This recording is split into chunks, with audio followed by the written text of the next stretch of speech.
Hello friends, कैसे हैं आप सब। उम्मीद करता हूँ आप सब अच्छे होंगे और आपकी स्टडी बिल्कुल अच्छी चल रही होगी।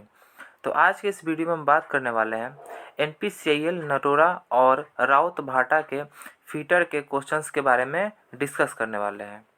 तो आइए फ्रेंड्स, अब स्टार्ट करते हैं।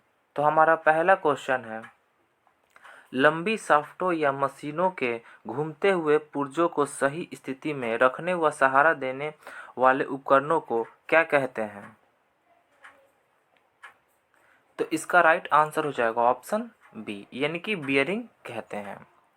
ये बियरिंग का पिक्चर लगा हुआ है, आप देख सकते हैं। अब इसके कुछ पॉइंट्स के बारे में देख लेते हैं। जैसे कि एक अच्छे बियरिंग में निम्न विशेषता होनी चाहिए। अब कौन कौन सी होनी चाहिए, आइए देख लेते हैं। तो जैसे कि फर्स्ट में दिया हुआ है, घर्षण को कम करने वाला होना चाहिए। नेक्स्ट, झटके आदि सहन करने वाला होना चाहिए। नेक्स्ट, अधिक गति पर पार्ट्स को स्मूथ घुमाने वाला होना चाहिए। नेक्स्ट, कार्य के गति को अवरुद्ध करने वाला नहीं होना चाहिए। आई होप आपको समझ में आ गया होगा। नेक्स्ट क्वेश्चन देखते हैं। तो नेक्स्ट क्वेश्चन है question number second, cell bearing बने होते हैं। तो इसका राइट आंसर हो जाएगा ऑप्शन सी, यानी कि वाइट मेटल के बने होते हैं। और ये फिगर जो आप देख रहे हैं, ये किस चीज़ का, तो सेल बियरिंग का फिगर है।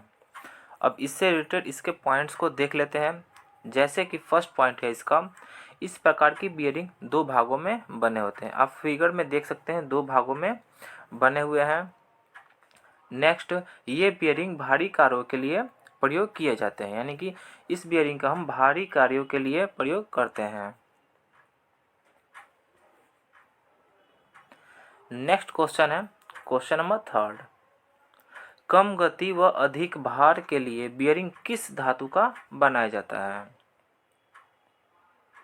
तो इसका राइट आंसर हो जाएगा ऑप्शन ए, यानी कि कास्ट आयरन का बनाया जाता है।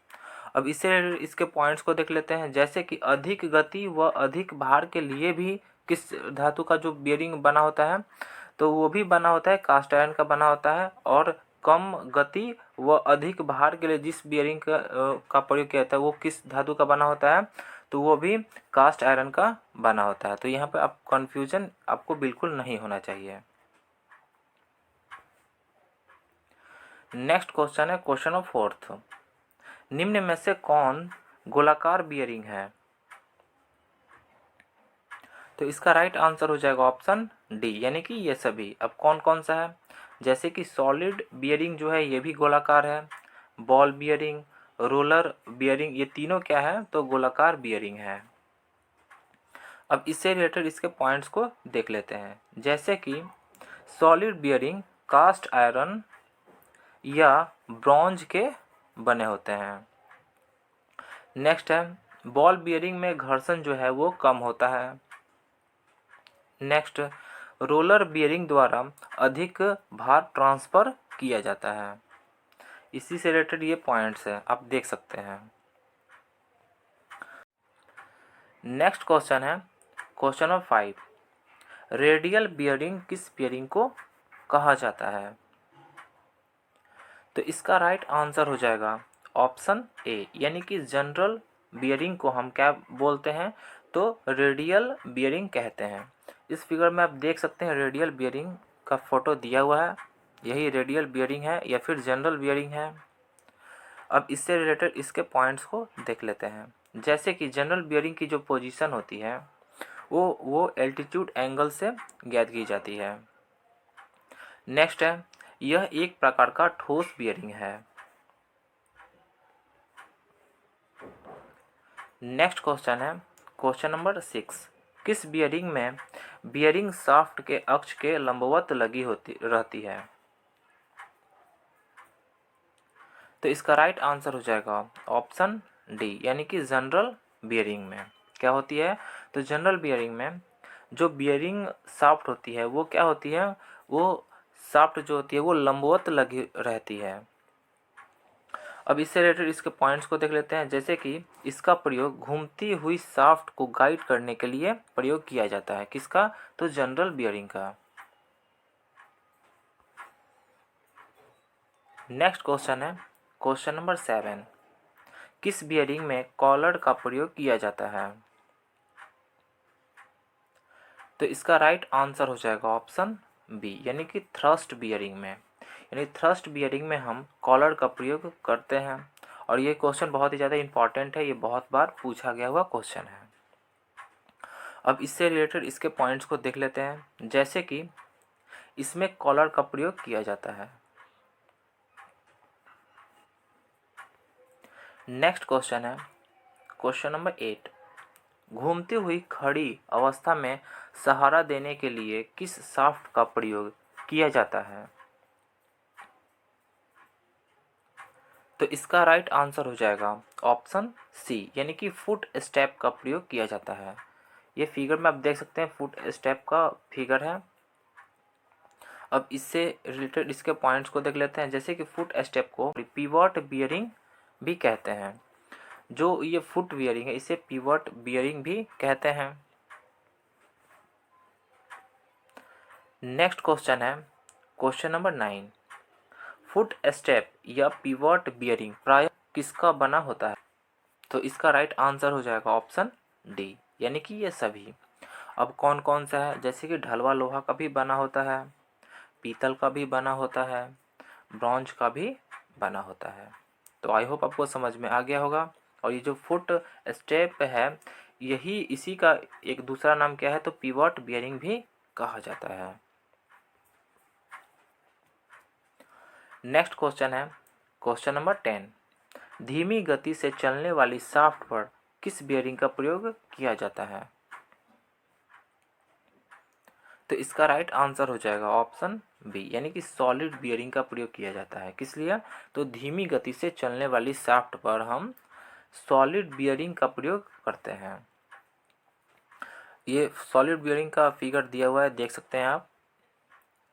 अक्सर एग्जाम्स में फिगर रिलेटेड भी बहुत सारे क्वेश्चंस आते हैं, यानी फिगर देकर पूछा जाता है कि ये क्या है, ये किस चीज़ का फिगर दिया हुआ है। अब इससे रिलेटेड इसके पॉइंट्स को देख लेते हैं, जैसे कि सॉलिड बियरिंग कास्ट आयरन या ब्रॉन्ज का क्या होता है, बनाए जाते हैं। नेक्स्ट क्या है, तो लुब्रिकेशन के लिए इनमें फेस पर एक सुराख बना होता है। नेक्स्ट क्वेश्चन देखते हैं क्वेश्चन नंबर 11, सॉलिड बियरिंग प्रायः किसका बना होता है? तो इसका राइट आंसर हो जाएगा ऑप्शन ए, यानी कि कास्ट आयरन का बना होता है। जो सॉलिड बियरिंग होता है वो प्रायः कास्ट आयरन का बना होता है। नेक्स्ट क्वेश्चन है क्वेश्चन नंबर 12, जहाँ पर अधिक गति से किसी पार्ट को चलाने की आवश्यकता हो वहाँ किस बियरिंग का प्रयोग किया जाता है? तो इसका राइट आंसर हो जाएगा ऑप्शन सी, यानी कि बुश बियरिंग का प्रयोग करते हैं। किस लिए? तो जहाँ पर अधिक गति से जो है पार्ट्स को चलाने की आवश्यकता होती है हम वहीं पे क्या करते हैं, तो बुश बियरिंग का प्रयोग करते हैं। इस फिगर में आप देख सकते हैं ये बुश बियरिंग का फिगर दिया हुआ है। अब इससे रिलेटेड इसके कुछ पॉइंट्स को देख लेते हैं, जैसे कि जहाँ जहाँ पार्ट के घिसने की संभावना होती है वहाँ इसका प्रयोग किया जाता है। यानी कि जहाँ पे ज़्यादा पार्ट्स के घिसने की संभावना होती है वहाँ पे हम बुश बियरिंग का प्रयोग करते हैं। नेक्स्ट क्वेश्चन है क्वेश्चन नंबर 13, जहाँ पर पार्ट्स के घिसने की संभावना होती है, देखिए क्वेश्चन तो आ ही गया, संभावना होती है वहाँ किसका प्रयोग करते हैं, तो वहाँ पे हम बुश बियरिंग का प्रयोग करते हैं। तो इसका राइट आंसर हो जाएगा ऑप्शन बी। नेक्स्ट क्वेश्चन है क्वेश्चन नंबर 14, बुश बियरिंग प्रायः किस मटेरियल का बनाया जाता है? तो इसका राइट आंसर हो जाएगा ऑप्शन डी, यानी कि ये सभी। अब कौन कौन सा, जैसे कि गन मेटल का भी बना होता है, जो बुश बियरिंग होता है वो गन मेटल का भी बना होता है, पीतल का भी बना होता है, कास्ट आयरन का भी बना होता है, यानी इन तीनों का बना होता है। नेक्स्ट क्वेश्चन है क्वेश्चन नंबर 15, किस बियरिंग को कास्ट आयरन के प्लम्बर ब्लॉक में फिट किया जाता है? तो इसका राइट आंसर हो जाएगा ऑप्शन बी, यानी कि स्प्लिट जो बियरिंग है इसका प्रयोग हम कहाँ पे करते हैं, तो प्लम्बर जो ब्लॉक होता है उसमें फिट किया जाता है इसी बियरिंग को। नेक्स्ट क्वेश्चन है क्वेश्चन नंबर 16, कम भार के लिए किस बियरिंग का प्रयोग किया जाता है। तो इसका राइट आंसर हो जाएगा ऑप्शन ए, यानी कि सिंगल रॉ बियरिंग का प्रयोग किया जाता है। किस लिए, तो कम भार के लिए हम जिस बियरिंग का प्रयोग करते हैं वो कौन सा है, तो सिंगल रॉ बियरिंग है। इस फिगर में आप देख सकते हैं ये सिंगल रॉ बियरिंग का फिगर दिया हुआ है। अब इससे रिलेटेड कुछ पॉइंट्स को देख लेते हैं, जैसे कि इस बियरिंग में जो ये जो गोलियां हैं वो एक ही पंक्ति में होते हैं, किसमें, तो सिंगल रॉ बियरिंग में। आई होप समझ में आ रहा होगा। नेक्स्ट क्वेश्चन देखते हैं। तो अगला क्वेश्चन है क्वेश्चन नंबर 17, निम्न में से कौन सेल्फ अलाइनमेंट बियरिंग है। तो इसका राइट आंसर हो जाएगा ऑप्शन बी, यानी कि बैरल बियरिंग है। ये भी क्वेश्चन बहुत बार पूछा गया हुआ क्वेश्चन है। अब इससे रिलेटेड इसके क्वेश्चंस को देख लेते हैं, कुछ पॉइंट्स को, जैसे कि इसका व्यास पूरी लंबाई में जो है वो असमान रहता है। नेक्स्ट, इस प्रकार के बियरिंग में जो रोलर बने होते हैं वो ढोलक के आकार के होते हैं, जैसे कि ये जो बियरिंग में ये जो दिए हुए हैं ये ढोलक के आकार के हैं इस बियरिंग में, यानी कि बैरल रॉ बियरिंग में।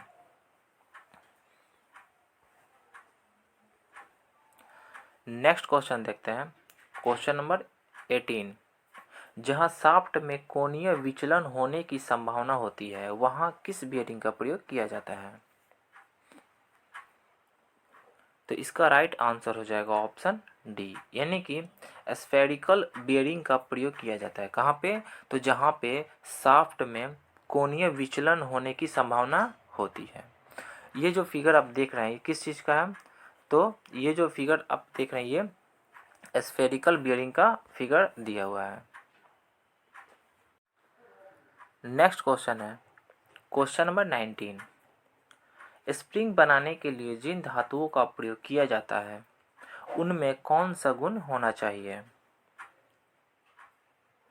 तो इसका राइट आंसर हो जाएगा ऑप्शन डी, यानी कि ये सभी। अब कौन कौन से, तो स्प्रिंग बनाने के लिए जिन धातुओं का प्रयोग किया जाता है तो उनमें कौन कौन सा जो गुण होना चाहिए, जैसे कि फर्स्ट वाले में क्या है, लचीलापन होना चाहिए, मजबूती भी होना चाहिए, टफनेस भी होना चाहिए, यानी ये तीनों जो है वो गुण होना चाहिए। अब इससे रिलेटेड इसके पॉइंट्स को देख लेते हैं, जैसे कि स्प्रिंग में स्ट्रेन एनर्जी मैक्सिमम होनी चाहिए। नेक्स्ट क्वेश्चन है क्वेश्चन नंबर 20, घड़ी में किस स्प्रिंग का प्रयोग किया जाता है। तो इसका राइट आंसर हो जाएगा ऑप्शन ए, यानी कि कॉइल स्प्रिंग का प्रयोग किया जाता है। किसमें, तो घड़ी के जो स्प्रिंग होता है उसी में। अब इससे रिलेटेड पॉइंट्स को देख लेते हैं, जैसे कि यह स्प्रिंग पत्ती के रूप में होती है। तो फ्रेंड्स आज के लिए इतना ही। वीडियो कैसा लगा, अगर आपको वीडियो अच्छा लगा तो वीडियो को लाइक करें, चैनल को सब्सक्राइब करें और बेल आइकन को दबाएं ताकि नोटिफिकेशन आपको टाइम से मिल सके। और अगर आप चाहते हैं इस वीडियो का पीडीएफ तो आप हमारे टेलीग्राम को ज्वाइन कर सकते हैं। टेलीग्राम का लिंक डिस्क्रिप्शन में दिया है, वहाँ से जाकर ज्वाइन कर सकते हैं। Thanks for watching.